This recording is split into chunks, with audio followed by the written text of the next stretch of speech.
Fala pessoal, tudo bem com vocês aí? Dando continuidade aí às nossas resoluções de questões aqui do canal Ideias Químicas Foco na Questão. E hoje eu trouxe um exercício aqui, na verdade uma questão extraída do processo seletivo para pós-graduação, né, mais especificamente para mestrado, do programa de pós-graduação em Química da Universidade Federal do Ceará. Uma questão aqui que poderia ser cobrada tanto dentro de um contexto de química geral um pouco mais aprofundado, como também de físico-química. Então vamos lá ao comando da questão, a quarta questão da prova de 2018.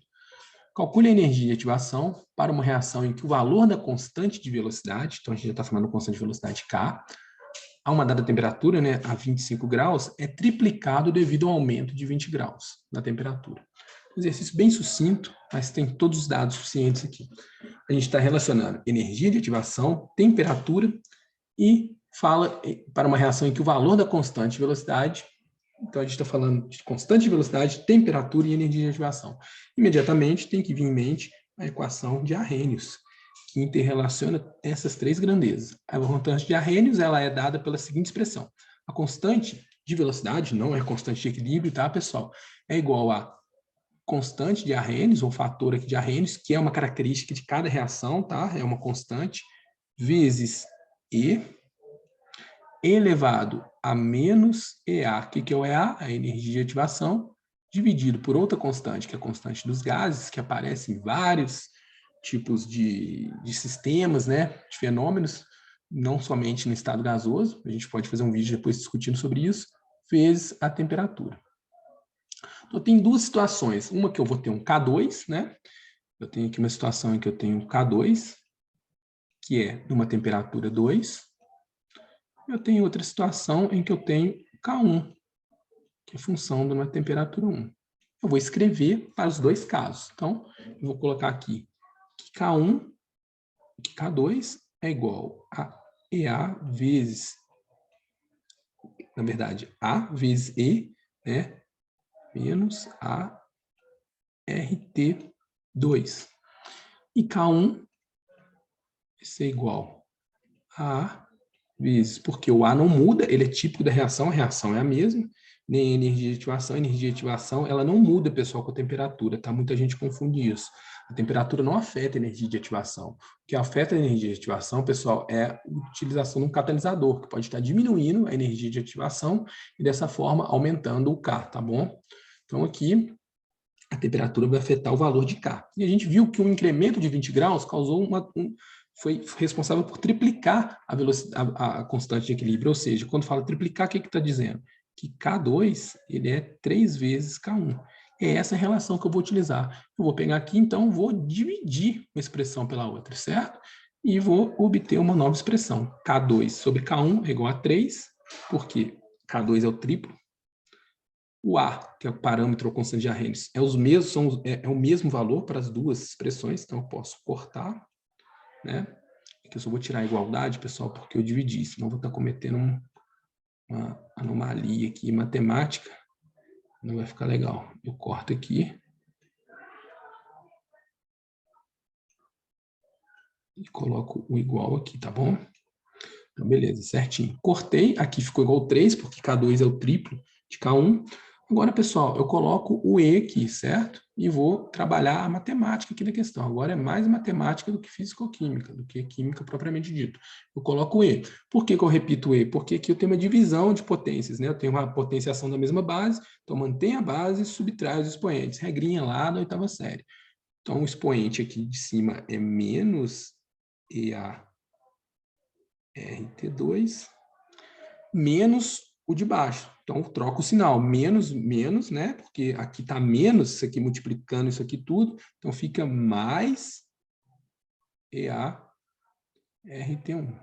Agora, pessoal, eu vou abrir um parênteses, vou esquecer um pouco o 3 aqui e vou trabalhar só essa parte de cima. Na verdade, não vou esquecer o 3, não, vou reescrever aqui e vou retirar o E aqui da expressão, que vai ficar mais fácil da gente trabalhar. Então, vou repetir aqui só para mim explicitar o que eu estou fazendo aqui, como que eu vou tirar esse E.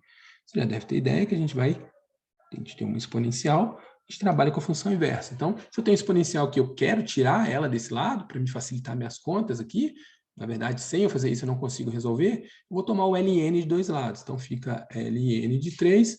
E aqui, a gente usa a propriedade de logaritmo, né? ln de e vai ser 1. Então, fica toda essa parte aqui, ela vem para trás, a propriedade do logaritmo multiplicando. Então, fica aqui ln de 3 igual a EA R T2 mais EA R T1. Tá bom, pessoal? Aqui somente apliquei propriedades logarítmicas. Que agora eu vou separar essa parte aqui e vou trabalhar nesse canto aqui. Agora eu vou esquecer um pouco o ln de 3 e vou trabalhar a matemática aqui nessa parte aqui da equação. Então, eu vou colocar em evidência tudo que eu tenho em comum. O que eu tenho em comum? A energia de ativação e o R, né? Que se repete nos dois casos. Então, eu vou manter eles em evidência. Em evidência aqui é abrir um parênteses. Menos EA dividido por RT, né? Dividido por EA-RT, o que sobra aqui? Sobra menos 1 T2. E aqui também sobra mais 1 T1. Só coloquei em evidência. Mais uma vez, matemática básica lá da oitava série. Posso melhorar isso aqui ainda, para ficar de uma maneira mais fácil de eu fazer as contas e expressar, tá bom? Então, senão vai ficar mais difícil de eu fazer o cálculo aqui. Então, eu faço o mínimo aqui, fica T2 vezes T1. T2 vezes T1 dividido por T2 fica vezes menos 1 menos T1. Mais T2 vezes T2 dividido por T1 vezes 1 mais T2. Isso aqui tudo, pessoal, é um ΔT, né? T2 menos T1 é um ΔT. Então, eu substituo aqui, fica EAR ΔT T2 vezes T1. Isso aqui tudo equivale a essa parte da equação. Agora eu volto aqui com ln de 3, né, que fica mais fácil. Agora é só rearranjar, deixar a energia de ativação que eu quero de um lado e passar o restante adequadamente para o outro lado. Então, eu mantenho aqui ln de 3, o R está aqui embaixo, passo para ele para cá multiplicando, T2 vezes T1 também passo para lá multiplicando, fica T2 vezes T1, e o ΔT fica aqui embaixo, subtraindo. Substituindo todos os valores aqui, pessoal, deixa para fazer o ln de 3 por último, vezes R, vou usar 8,314 Joule Kelvin-Mol, está no sistema, né, no SI. O T2, pessoal, eu vou usar a temperatura 2, qual que é a temperatura 2?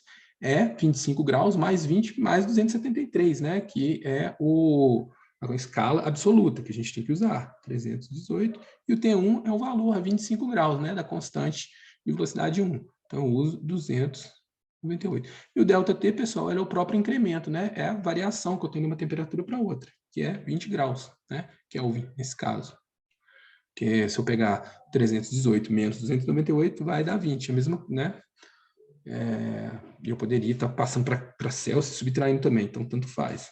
Então, aqui é só fazer as contas aqui, tomar o ln de 3, multiplicar vezes 8,314, vezes 308, vezes 298, dividir por 20, que eu vou achar aproximadamente 43,3 quilojoules, né? Porque daria 43.300 joules, que dá equivalente a 43,3 quilojoules por mol.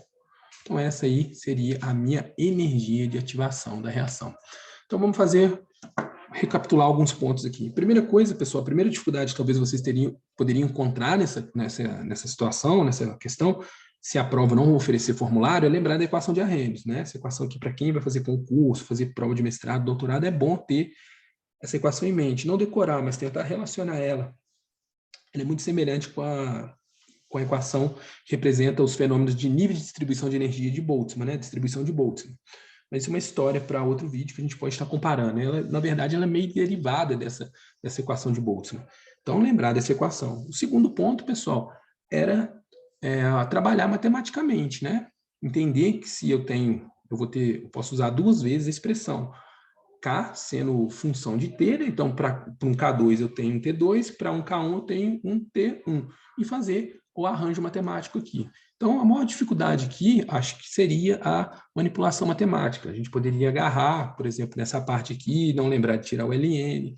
Então, aqui é uma questão que ela exige muito mais aqui aquele conhecimento básico de manipulação matemática do que uma questão basicamente aqui de físico-química, de aspectos qualitativos, né? A gente não exploraria muito partes conceituais aqui. Então, seria uma aplicação direta de fórmula, né? Ou repetir a fórmula 2 vezes e está dividindo uma constante pela outra e assim obtendo o valor da energia de ativação. Lembrando que a gente só tem duas variáveis aqui, né, pessoal? Que é o K e o T.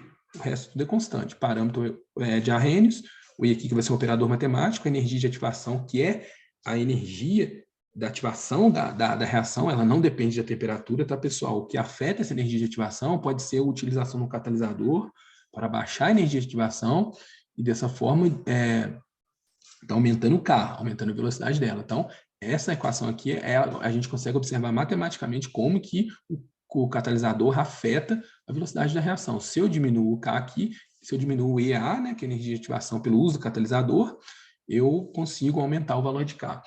Mas nesse caso aqui não está falando nada de catalisador, então ela também é uma constante. Então eu tenho aqui uma função, né? Uma função que K, uma função de T, que é dada por essa expressão matemática, que é uma função exponencial. Então, pessoal, é isso que eu tinha para falar com vocês. Se vocês estão se preparando aí para concursos, processos seletivos, para mestrado, para doutorado, ou até mesmo vestibulares como FUVEST, UERJ, Unicamp e Olimpíada de Química, fiquem à vontade para entrar no nosso canal, que a gente trabalha questões assim com um viés um pouco mais aprofundado de Química, né? O Química para geral. Vou deixar o link na descrição do vídeo. Se você gostou aí, pode compartilhar nosso vídeo, fica à vontade, dá um like e comentar aí se você tem sugestões para resoluções de alguma prova, deixa aí nos comentários. Vou deixar também o link aí de onde foi extraída a prova, né? Que tem a prova completa da Universidade Federal do Ceará. Então, pessoal, é isso aí, abraço, espero que tenham gostado do vídeo aí, que possa ser de serventia para vocês aí, estudantes, né, e professores já, e profissionais aí que estão tentando evoluir aí na química. Abraço e até a próxima.